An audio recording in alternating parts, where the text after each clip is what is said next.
One of the things that strikes me about Hallowed Crown is that he really fits that profile of the good Australian colts.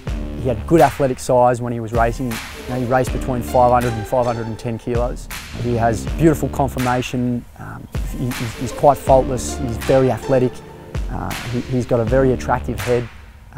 A good-looking horse all around, and has always had excellent balance. When he moves, when he stands, he always filled the eye. And the horse, as he progressed towards a barrier trial, he just kept improving and showing a mental maturity beyond his years that I wouldn't have expected for a horse that was unraced. So you start to get a feeling that you've got an A-grader on your hands as a trainer.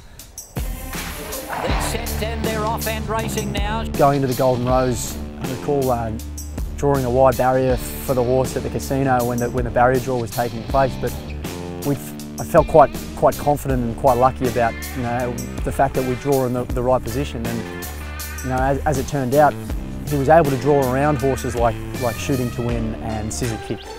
Hallowed Crown is coming at Scissor Kick. Hallowed Crown and Scissor Kick. Hallowed Crown got his head in front. Hallowed Crown remains undefeated.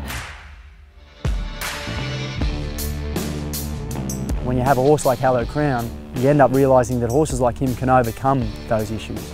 They can overcome having to be 3 deep out the back. They can overcome having to loop fields because they've got blistering acceleration. They can carve out weight for age style sectionals from the 600 and the 800s and just impose their presence on a race like normal horses can't.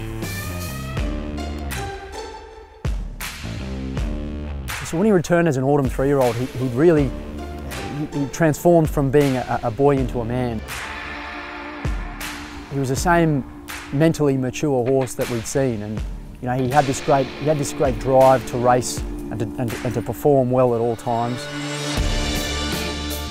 The horse just had a beautiful, relaxed attitude, a wonderful nature to exercise, to enjoy his training. Hobartville racing.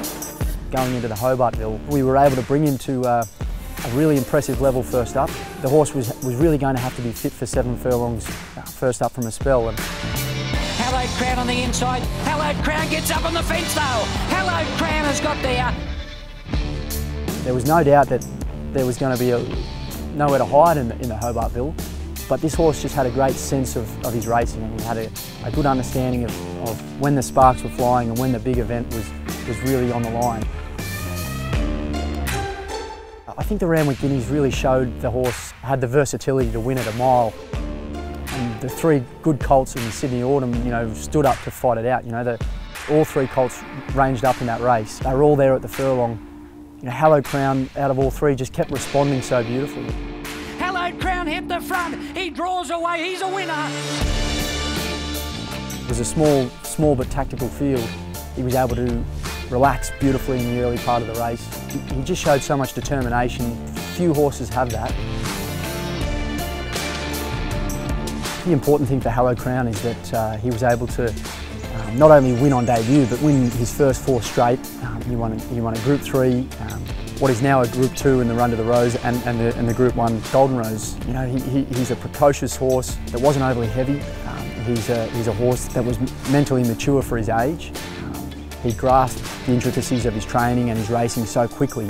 He just took to his racing like a duck to water and thrived on it, thrived on the training, loved his racing. They're the qualities that trainers are looking for in their horses. Hallowed Crown has won it. Hallowed Crown remains undefeated. Hallowed Crown has got there.